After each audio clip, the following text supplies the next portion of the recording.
Hey, everybody, and welcome to Southern Hills Church Online, Week 2. There are a couple things that I want to go over here as we get started.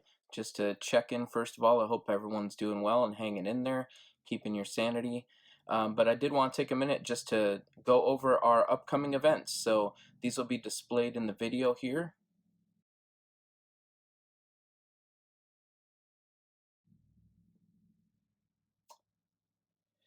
So now that that's over, we'll go ahead and check in on our meet and greet time. We'll have a time of that, and here's a live look. We'll see how that's going this morning.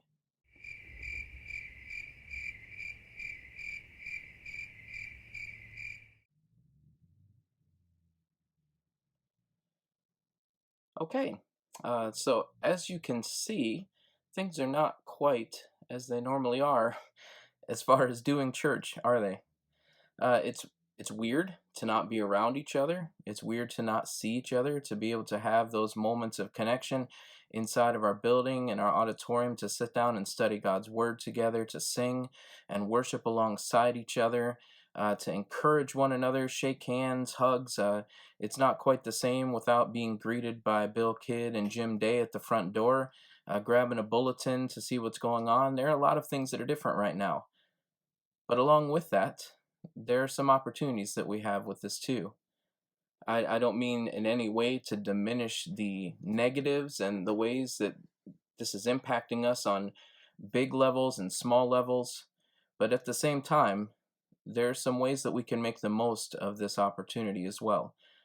I had just said a couple weeks ago in a sermon that I was having trouble recently connecting with God and getting into some spiritual rhythms. And so, lo and behold, I have all of this time on my hands now, and it's up to me what I will do with that time. I can either sit around and wring my hands and think about all the bad things and the negatives. I can focus on the fact that Cassie and I are not in Italy right now, not that we're bitter at all. Or I can use this opportunity to instill some patterns and some disciplines and some structures in my life that may have been lacking because of the busyness of my schedule. And the same is true for all of us. We cannot control the situation, but as always in life, we can control how we respond to it. And as Keith alluded to in the Kids Time message, I want to encourage you to use this time, whether you're a person that lives alone or lives with a large family or anything in between, use this as a time to establish some rhythms and some spiritual disciplines in your household. Use this as a time to lean into God and rely on God and depend on God even more than you have in the past. And this is not to take away from the difficulty that this country and the world are facing with this virus, but it is to say if we're here, let's do what's best and let's make the best of it. And let's see what God can do in this moment. So I encourage you not to lose heart, but to trust in God. And it just so happens that even though I'm following the liturgical texts for this year, it just so happens that the text that I selected from those assigned passages this week is Psalm 23. This is a very beautiful Psalm of David, a psalm that is beloved to a lot of people. A lot of people probably have this memorized, most likely in the KJV, right? But we have it memorized, and perhaps this has been read at the funerals of loved ones that have gone on to be with the Lord as we take heart in the fact that they have been turned over to the gentle shepherd. In times of despair, in those dark valleys that David talks about, this is a psalm we turn to because it gives us comfort to know that God is there. And I believe that the way that this psalm characterizes God, that David just does such a fantastic job of capturing the heart of a God who is a shepherd to us, who loves us as a shepherd would love his sheep, who guides us and takes care of us and helps us to avoid danger the same way that a shepherd would do for his flock. And so, just as something different, just to get us to the point where, well, first of all, that you don't have to listen to me quite as much this week, but also to get some other faces and voices in front of us, I asked some different people from our community, from our church, from across the United States, friends that are connected on social media, to read a portion of Psalm 23, and I've put together that reading for us today. So now listen to Southern Hills and others read Psalm 23 at this time.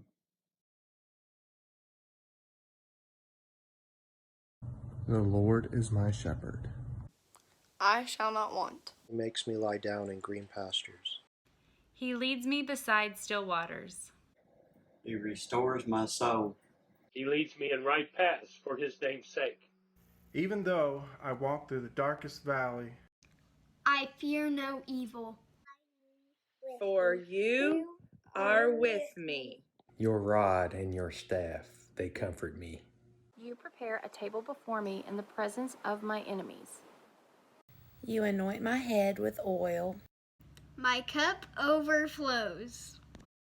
Surely goodness and mercy shall follow me all the days of my life. And I shall dwell in the house of the Lord my whole life long.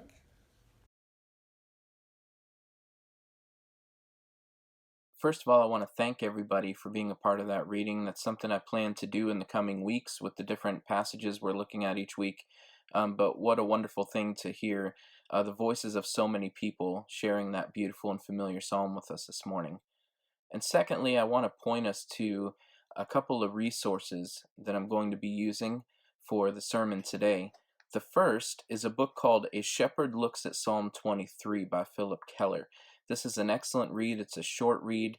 If you've never read from this book before, I would really recommend you picking it up and taking time to hear his insights on this passage.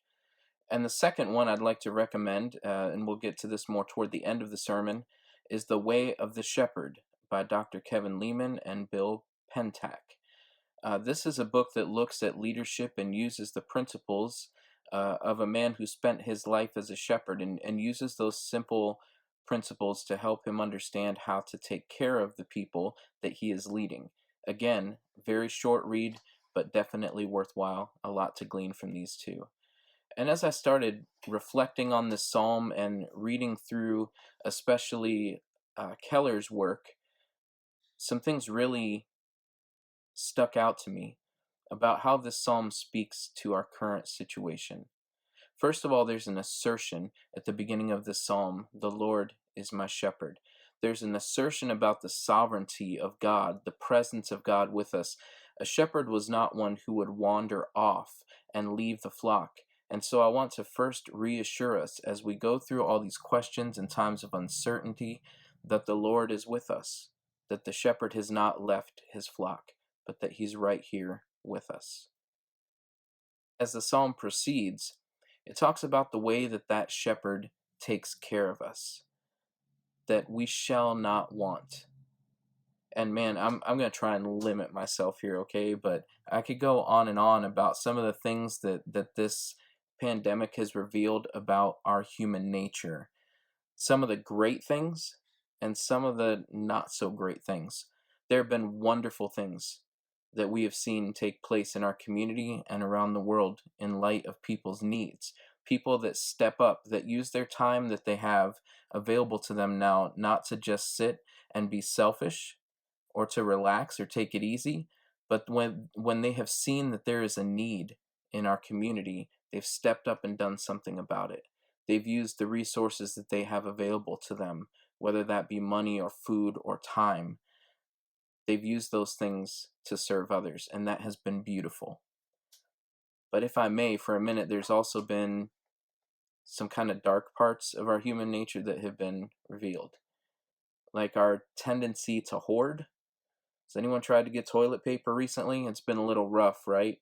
There's no shortage of memes about toilet paper right now because it's revealed this obsession that we have with stuff and with security.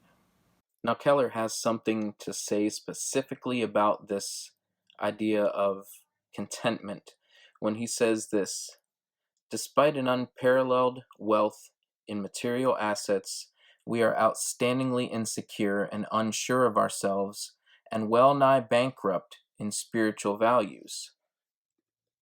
Always men are searching for safety beyond themselves. They are restless, unsettled, covetous, greedy for more, wanting this and that, yet never really satisfied in spirit. Pretty convicting words, right? It reminds me of the prayer that we find coming from the lips of Jesus, the Lord's Prayer, where he makes the request, "Give us this day our daily bread." Of course, when I hear that prayer, it takes me back to the Old Testament and the Exodus story that as the people wandered, and as they wondered how they would be sustained, there was manna and bread that came from heaven. But they weren't supposed to take more than they needed for that day. I wonder if this could be a lesson to us in this moment, as we feel compelled in our nervousness and anxiety to gather unto ourselves more than we truly need. I wonder if the still small voice of our shepherd, the shepherd that we hear described in Psalm 23 as the one who takes care of our needs, might be valuable to us in those moments when we feel compelled to clear Sam's Club out of their toilet paper stock, or, rent a storage facility so that we can keep all our canned goods there. Maybe in those moments where that compulsion arises, Psalm 23 might speak to us and say, "The Lord is my shepherd, I shall not want." I also mentioned in the introduction about the opportunity we have here to rest in the Lord, to lean on the Lord, to establish some spiritual patterns and disciplines in our lives. And this leads me to the imagery of Psalm 23, that he makes me lie down in green pastures and he leads me beside the still waters. I know for myself, there are a lot of moments where I work myself up into a frenzy and I need to rest in God. I'm not talking about laying on the couch with a bag of potato chips, not that kind of rest. I'm talking about the rest of shalom, the peace that only comes from God. And I wonder through this situation if God might be calling us to turn to him and to rest in him, knowing that he is the one that leads us into green pastures to lie down and leads us beside the still waters to find his rest and his peace. All right, now I want to take a break from me just talking at you. And I do want you to have a moment to reflect on something and maybe discuss it if there's someone else there with you. Now, the next two phrases speak to some more characteristics and actions of the shepherd. It says, "He restores my soul, and he leads me in right paths for his name's sake." I want you to take just a moment and reflect and think, and if you're with others, discuss what those phrases might mean. And answer this question: how have you seen the Lord restore your soul and lead you in right paths? So take just a moment, pause the video, and talk about that, and then come back and we'll finish the sermon. I hope your time of reflection and discussion was good, and I want to just close this out in sermon time by sharing some reflections on the last portion of Psalm 23. It says the following: "Even though I walk through the darkest valley, I fear no evil, for you are with me. Your rod and your staff, they comfort me." I think it's a wonderful thought that no matter how dark the moment may seem, that the source of true light and life is always with us. I think it's interesting to consider in the story of David what portions of his life might have come to mind as he wrote and later read these words of Psalm 23.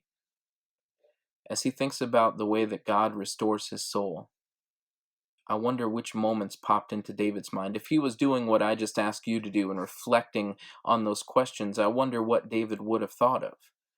Would he have thought of the moments of stepping up to battle with Goliath, or facing off against Saul with his life in danger, hiding in a cave, not knowing if he will live or die?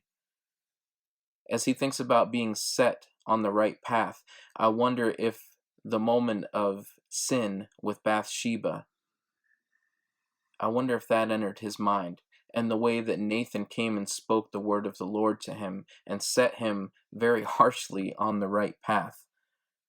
I have a feeling that David understood these words to be true as he thought about the past tense, the present tense, and the future tense, as David carried hope that these words would remain true.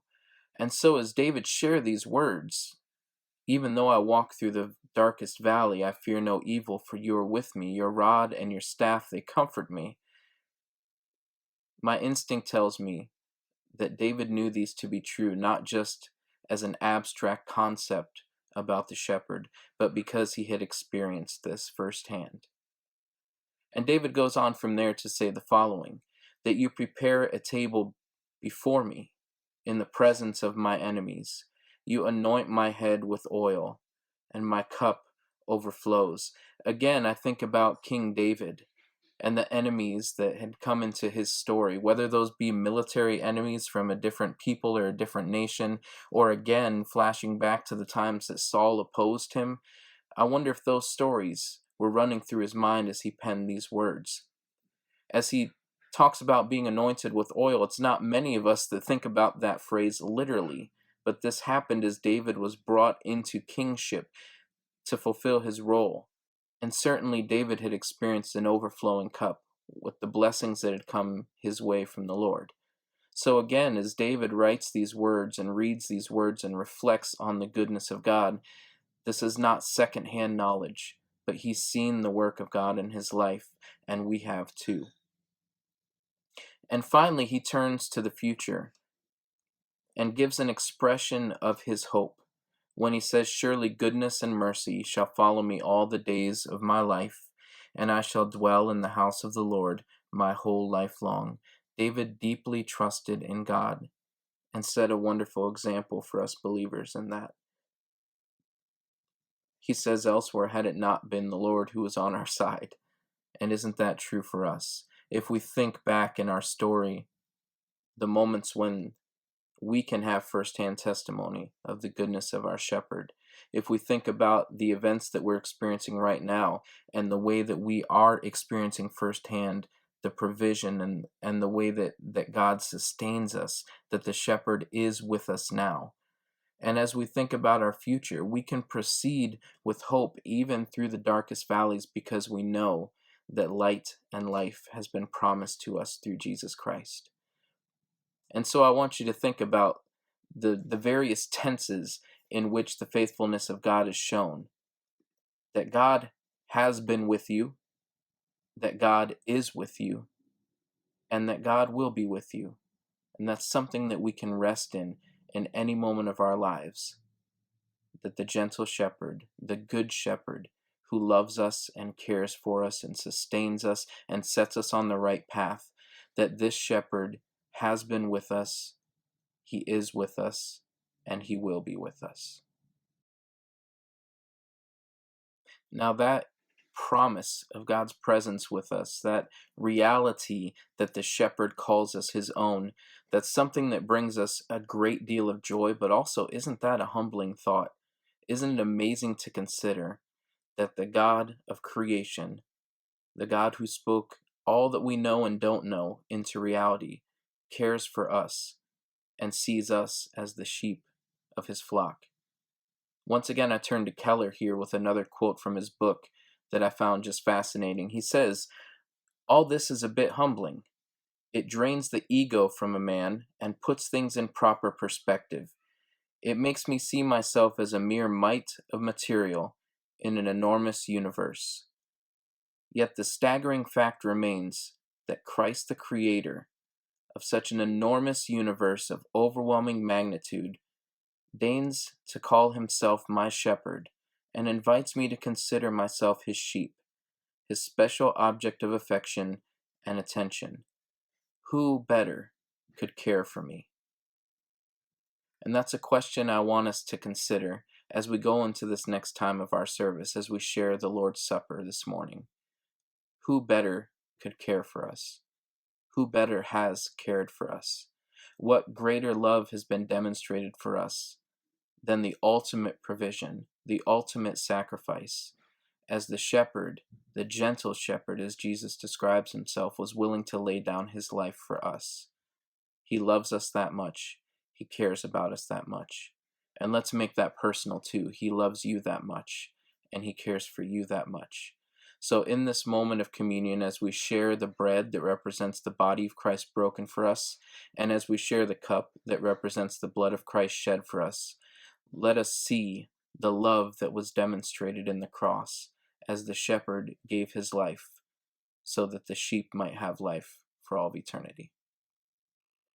So go ahead, if you would, and pause the video and partake in the Lord's Supper, and then unpause when you're completed, and we'll finish out the service.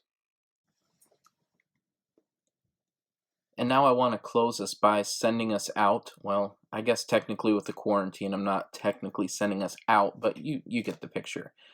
What do we do with this? And that's something I hope that we always consider as we come to Scripture together, as we sit at the end of a lesson, is what do we do with this lesson? What might God be calling us to do in response? And I want to share a quote now from the other book that I referenced, The Way of the Shepherd. Again, I described that this is a book about leadership, and a mentor is describing with his mentee how to lead people and how to care for people. And as the book closes, the one who's being mentored expresses his gratitude and says, I just don't know exactly how to thank you. And this is what his mentor says in response. Put into practice what you've learned here and pass it on to others along the way. Now, this is what we are called to do. This isn't a call to just simply nod our heads and assert that we believe that we have a good shepherd. This is not just a time to remember the sacrifice that Christ made, but our call as Christians is to go and to do likewise, to lay down our lives for those around us, to put into practice the things that the shepherd has modeled for us. So may we go from here and care for others, and love others, and sacrifice for others. May we make sure others are taken care of and have their needs provided. And may we ultimately pass it on and tell others about this shepherd who also cares for them. So with that in mind, if you would, read from the screen, and we'll have our charge together this week. God, may we look to you, our shepherd and Lord, as we seek to live as you would have us to live. Have a wonderful week, church.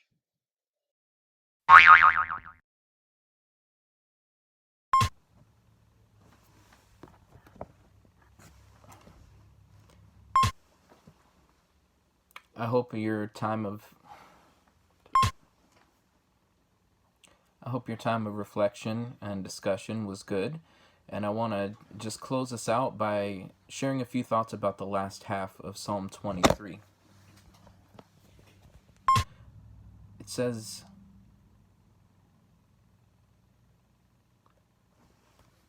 as I walk through the valley of the shadow of death, I take a look at my life and realize there's nothing left